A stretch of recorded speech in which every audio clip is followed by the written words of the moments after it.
Few philosophical concepts have been as systematically distorted as Friedrich Nietzsche's Übermensch. Mistranslated, weaponized by many online, and reduced to fantasies of domination, this idea has become nearly unrecognizable from what Nietzsche intended. What was meant as a vision of human flourishing became a symbol of its opposite. Understanding this distortion reveals not only what Nietzsche truly meant, but why the concept remains vital for thinking about meaning in a secular age. Nietzsche introduced the concept of the Übermensch in Thus Spoke Zarathustra, published between 1883 and 1885. The term continues to appear throughout his work over the years, yet its interpretation has been shaped more by historical appropriation than by textual analysis. This examination will clarify three dimensions: what Nietzsche explicitly rejected, what he actually proposed, and why the confusion matters philosophically. The Übermensch is not a biological category, not a political program, and not an endorsement of cruelty. It is a response to a specific problem: how to create meaning after the collapse of transcendent value systems. To understand the Übermensch, one must first grasp Nietzsche's diagnosis of European culture in the late 19th century. His declaration that God is dead was not a celebration but a recognition of crisis. For over a millennium, Western civilization had organized its values, morality, and sense of purpose around Christian metaphysics. Whether individuals believed or not, the cultural infrastructure of meaning depended on the idea of a transcendent realm that gave earthly life its significance. By Nietzsche's era, this foundation was eroding. Scientific materialism, historical criticism of religious texts, and the rise of secular institutions had undermined the plausibility of traditional religious worldviews among educated Europeans. Yet the moral and psychological structures built atop those worldviews remained largely intact. People continued to embrace Christian values: compassion, equality, humility, self-sacrifice, while rejecting the metaphysical framework that had originally justified them. Nietzsche saw this as unsustainable. Without the transcendent anchor of divine authority, these values became arbitrary preferences rather than objective truths. This condition produced what he called nihilism, the devaluation of all values, the recognition that nothing possesses inherent meaning. Nihilism was not merely an intellectual position, but an existential state, a cultural pathology that would spread as more people recognized the groundlessness of their inherited beliefs. The standard responses to this crisis struck Nietzsche as inadequate. One could attempt to restore traditional religion through willful belief, but this required intellectual dishonesty, a refusal to acknowledge what one already knew. One could embrace nihilism fully and sink into despair or hedonism, abandoning the search for meaning altogether. Or one could construct substitute religions, nationalism, scientism, various forms of ideology that replicated the structure of religious faith without acknowledging their own arbitrary foundations. Nietzsche sought a fourth path. Rather than mourning the death of God or constructing false substitutes, he proposed that humanity could create new values from within itself. This required a fundamental reorientation of how human beings understand their relationship to meaning, purpose, and value. The Übermensch represents the type of human being capable of this reorientation, the individual who can create meaning without appealing to transcendent authority. The term Übermensch translates roughly as overman or beyond man. The prefix Über suggests transcendence or going beyond, not superiority in a hierarchical sense. Nietzsche was describing someone who has moved beyond a particular mode of human existence, not someone who stands above other human beings in a social or political hierarchy. Three core misunderstandings must be dispelled immediately. First, the Übermensch is not a biological concept. Nietzsche was not proposing eugenics or advocating for the breeding of a superior race. His concerns were psychological, cultural, and philosophical. The transformation he envisioned involved values and consciousness, not genetics. Second, the Übermensch is not a political category. Nietzsche showed explicit disdain for mass movements, nationalism, and state power. He was describing an individual achievement, not a collective identity or political program. Third, the Übermensch does not embody cruelty or ruthless domination. While Nietzsche criticized certain forms of compassion as life-denying, he equally rejected resentment, vengefulness, and the desire to diminish others. What, then, is the Übermensch? Fundamentally, it represents a human being who has achieved what Nietzsche called the revaluation of all values. This individual has recognized the death of God, confronted the abyss of nihilism, and emerged capable of creating new values rather than merely inheriting them. The Übermensch affirms life in its entirety, including suffering, impermanence, and the absence of cosmic justice. Central to this concept is the doctrine of eternal recurrence. Nietzsche asked readers to imagine that their lives would repeat infinitely, in exact detail, forever. Could one embrace this prospect? Could one affirm one's life so completely that eternal repetition would be welcomed rather than dreaded? The Übermensch represents someone who could answer yes, not because life contains only pleasure, but because this individual has achieved a relationship to existence that makes even suffering meaningful. This affirmation requires what Nietzsche called amor fati, love of fate. Rather than wishing reality were different, the Übermensch embraces what is, finding beauty and meaning in the actual rather than the ideal. This is not passive resignation but active acceptance, a psychological strength that transforms obstacles into opportunities and suffering into the raw material of personal development. The Übermensch also embodies creative self-authorship. In Nietzsche's view, most people live according to inherited scripts, following values they did not choose, and pursuing goals they have not examined.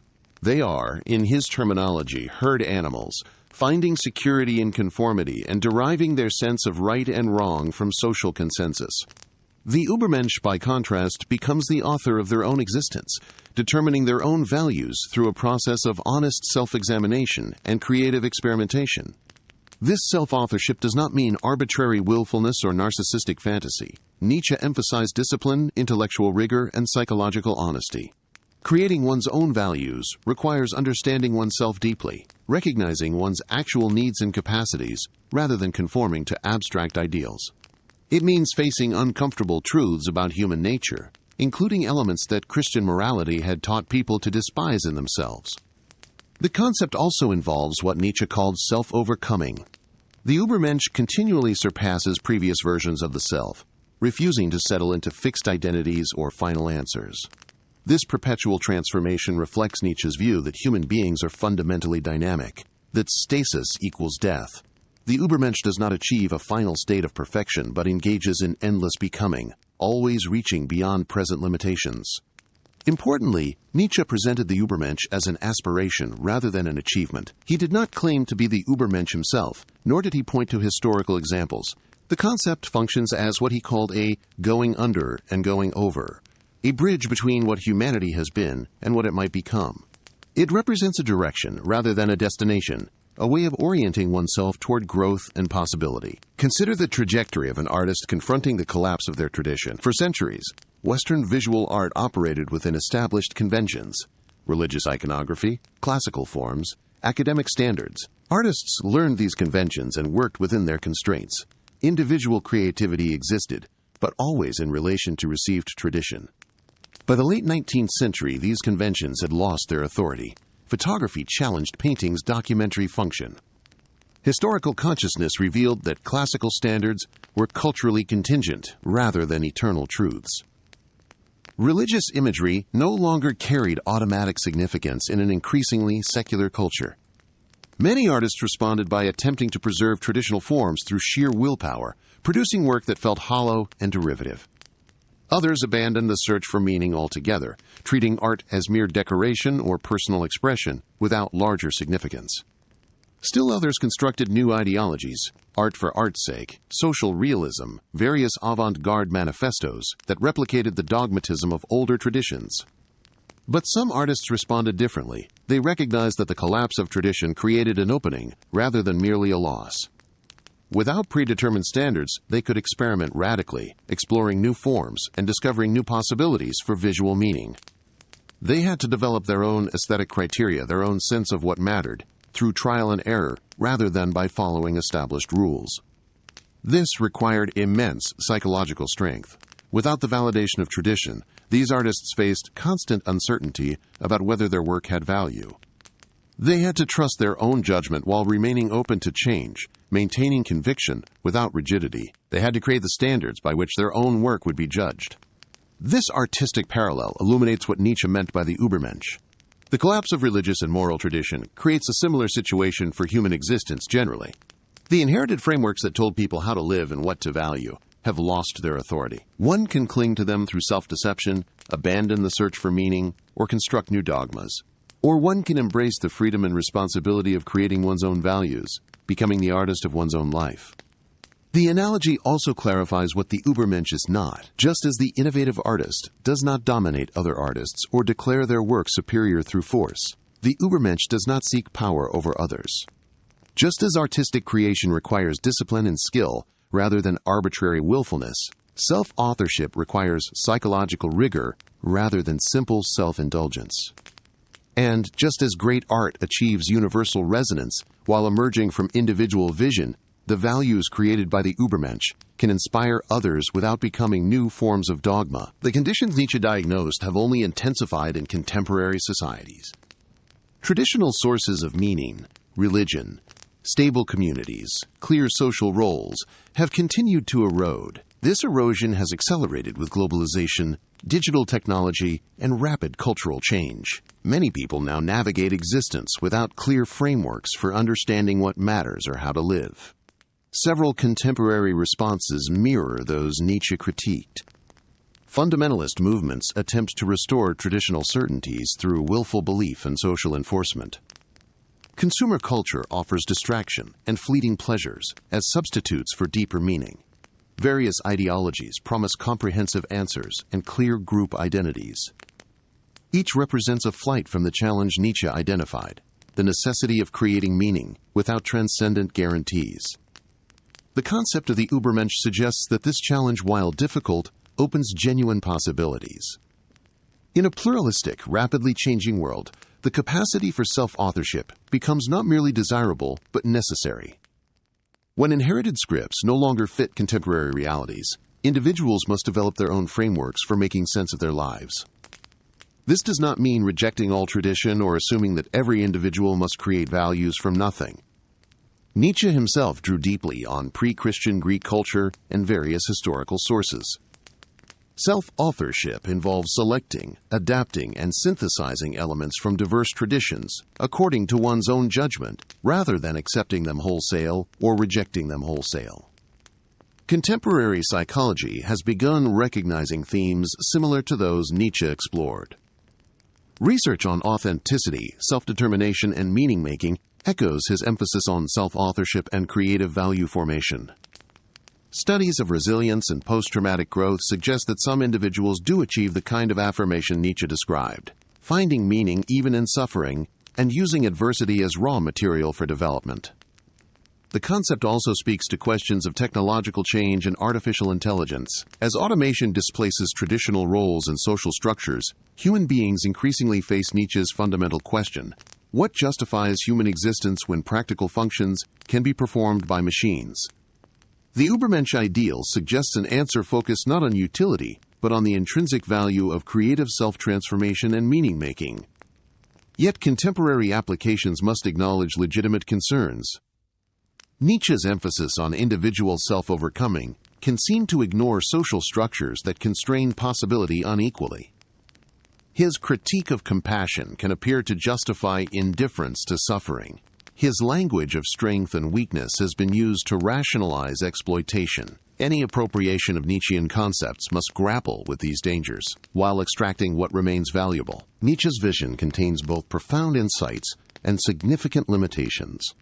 His diagnosis of nihilism and recognition that meaning must be created rather than discovered remains philosophically compelling. His emphasis on psychological honesty, creative self-authorship, and life affirmation offers resources for navigating contemporary existence.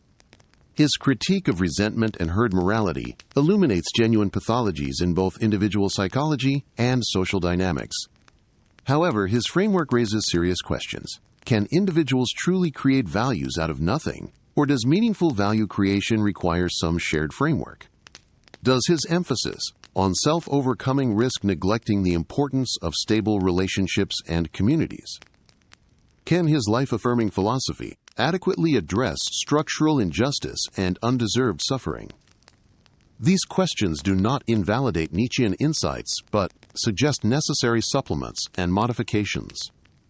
The historical appropriation of Nietzsche's concepts also demands acknowledgement. While scholars generally agree that later ideologies fundamentally distorted his philosophy, the very possibility of such appropriation reveals ambiguities in his work. His use of martial metaphors, his critique of democratic leveling, and his sometimes inflammatory rhetoric created openings for misuse. Engaging with Nietzsche requires intellectual care and historical awareness.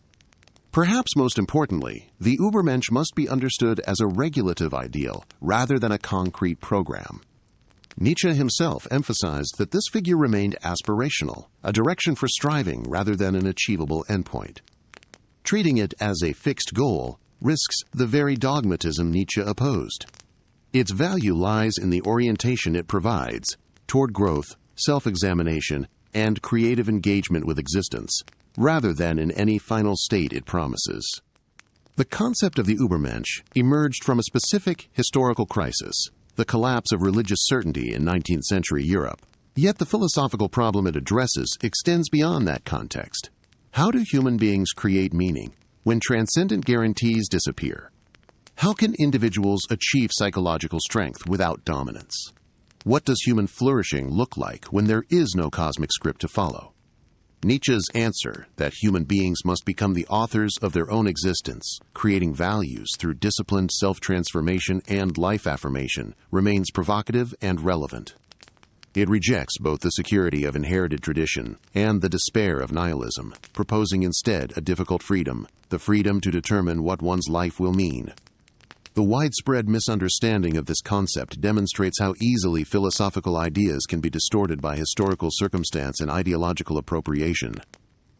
Recovering what Nietzsche actually meant requires careful reading, historical context, and intellectual honesty.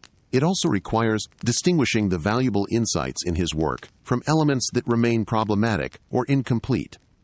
Understanding the Übermensch does not mean accepting it wholesale.